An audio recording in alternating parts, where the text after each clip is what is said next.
I said this one sentence to my husband that fundamentally changed the dynamic of our relationship. Now, to give you a bit of a backstory, my husband and I have been together for almost 11 years. We have, have literally seen each other grow up. I met him when he was 22. I was 26 at that time. And we've seen each other in so many different phases of our lives. And this is a common problem that I see with a lot of very powerful, high achieving women. We are bosses, we run businesses, we make so many decisions every single day in our companies. And what I've found is we tend to bring that exact same attitude into our relationships.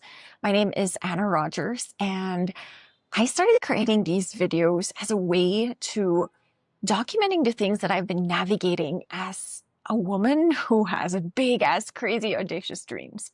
So that one sentence that changed our dynamic was I told my husband, I want to be more in my feminine, but I don't really know what that looks like. And when I said those words, I don't really know what that looks like, I was completely honest. You see so many articles, you read, like, watch videos where people are like, yeah, just be more in your masculine or be more in your feminine. And when I first started hearing about the dynamics of polarity, I had no clue what people were talking about. It never even occurred to me what that meant. Because Tom and I, my husband and I, met each other at such a young age, we both kind of just fell into very specific roles. And we didn't really take the time to question if those roles were still serving us. And what's funny is I realized that a lot of these roles are just handed down by societal expectations. Coming from the Philippines, it is a cultural norm that women take care of their spouses, take care of their partners. It is ingrained in us that we take care of everything in the house. We do this, we do that. And what I realized, and the most important thing in relationships and partnerships, is actually having clear communications about what works for you. You know, Forget what everyone else says, forget what society says, what works for you.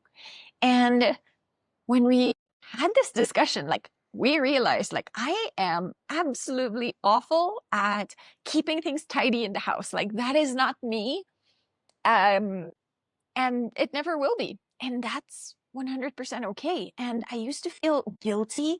I used to put like this crazy pressure on myself. And then I realized I was just like, it's just not me. And so Tom and I had a conversation about what were the specific roles that I wanted to do, what were specific roles that he was willing to fill in. And we did this in multiple areas of our lives.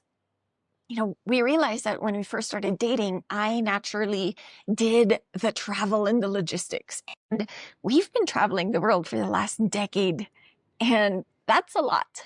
And I realized that I suffer so much from decision fatigue and I am indecisive. And so something as simple as deciding on an Airbnb will take me like 5 days because I'm comparing, I'm researching, and then something gets booked. And I realized that it was a complete waste of my time. Not only that, it was causing my nervous system to be so dysregulated. And I realized that I put up with it for years. For years, I would be like, yeah, no, I'm going to do this, I'm going to do this. And in reality, it was something that I enjoyed anymore. And so when we had this discussion of how do you want to step up? What does masculine mean to you? What does feminine mean to me? We were able to clearly define our roles and how we wanted to show up in the relationship. And so now Tom is the one who takes care of all our logistics and our travel. He's done it a very masculine way. He's built an AI tool to help us. The AI agent is actually helping us doing the booking. There's a video on that actually if you want to watch that. But my point is, I'm okay. Like, right now we are in the middle of a 3-month trip. I have no idea what we're doing. Like, I have become such a complete passenger princess, and I love it. And from someone who is busy running a company, someone who is doing loads of different things, the clarity in my mindset, the clarity in not having to make these daily decisions has been such a huge game changer for me. And what we realized is it wasn't just in that area. I gave him a list of what masculinity looks like for me, how I want it showing up in our relationship. And in the same way, he gave me a list of what feminine looks like for him, how he wants that in his relationship. He was just like, I don't care if you don't do anything around the house. That is absolutely fine. He was like, we can hire that out. We can hire cleaners. Like, that is not an important value to me. An important value to me is you spending time with me, quality time, dating me. All of these like small things that I was putting invisible pressure on myself for, just like, oh my God, I'm not great at keeping the house tidy. So like, I don't care about that. But for him, he values me cooking a home cooked meal, which is great because I love cooking. And so it was these small things that until we had an honest conversation of what it actually looked like in our relationship, did things start to go really, really, really well. And not that our relationship wasn't great to begin with. We actually have a very great relationship. But, we want an extraordinary marriage. And with that, we realize comes with not really caring about societal expectations, not actually caring about gender specific roles, but actually having an honest conversation of how we both want to show up in the relationship. And the more I think about this, the more I think a lot of couples need to have this conversation. We have been so ingrained to just operate from the lens of what society and cultures expect us to do, that we rarely take the time to actually question if this works for the relationship that you are in right now. And when we define these roles, when we define what it means to be masculine, what it means to be feminine, how we want to show up for each other, I was able to actually relax more into my feminine because I wasn't operating from this, I have to keep the house clean, I have to do this, and I have to book this. Like, I stopped mothering him. I actually let him step up. And as men, they are biologically wired to want to do this. They are biologically wired to want to protect, to want to organize. Take us back to our hunter and gatherer days. Men would go out there and hunt and protect and do all of that. Like, that is still biologically wired in us.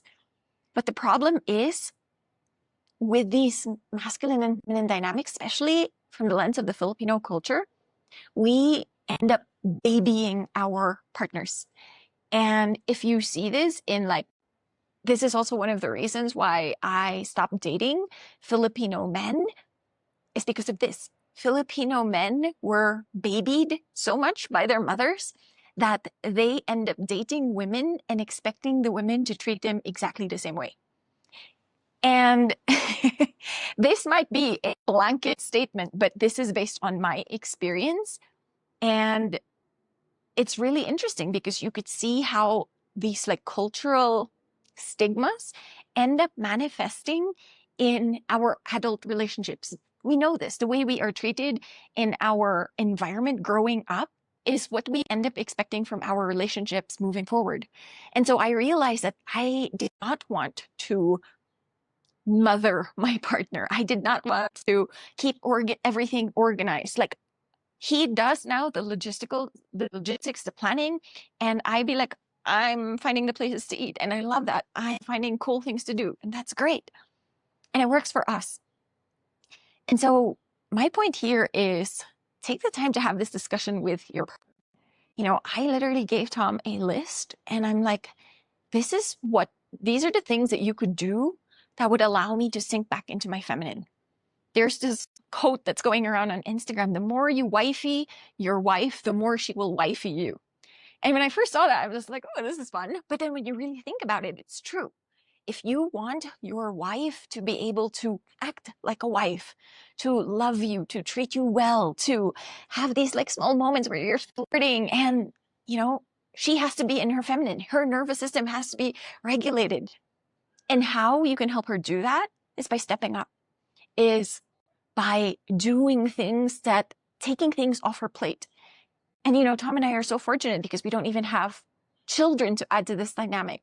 If there were children in the dynamic, this would be a completely different conversation, because all of a sudden you're dealing with becoming a parent, and then you're also working on your relationship simultaneously. And so there's so many different things at play. But the most important thing is have a conversation with your partner. If you want an extraordinary marriage, you need to have an honest conversation about what works for you and not what works based on what society says or what your culture says you're supposed to do. Gender roles, you can throw them out the window, because unless they work for you and your partner, then it's pointless. And so this is my reminder, like, if you're watching this, if you're listening to this, like, have this honest conversation. For me, I was just like, I would love to be more in my feminine. This is what it looks like. I'd love to get flowers at least once a month. I would love to stop needing to organize every single thing in the household. I want to stop doing XYZ. And there were things in the list where Tom, my husband, was like, okay, that works for me. This doesn't work for me. And you have a conversation about it. You find common ground. You find the middle ground rather than just accepting what society tells you to do. I'm interested, if this resonated, if this landed, comment, subscribe. I would love to hear from you. What are specific gender roles within the realms of masculine and feminine polarity that you've ignored, that you and your partner have chosen not to adapt? So I'd love to hear from you. Comment below, and I'll see you in the next video.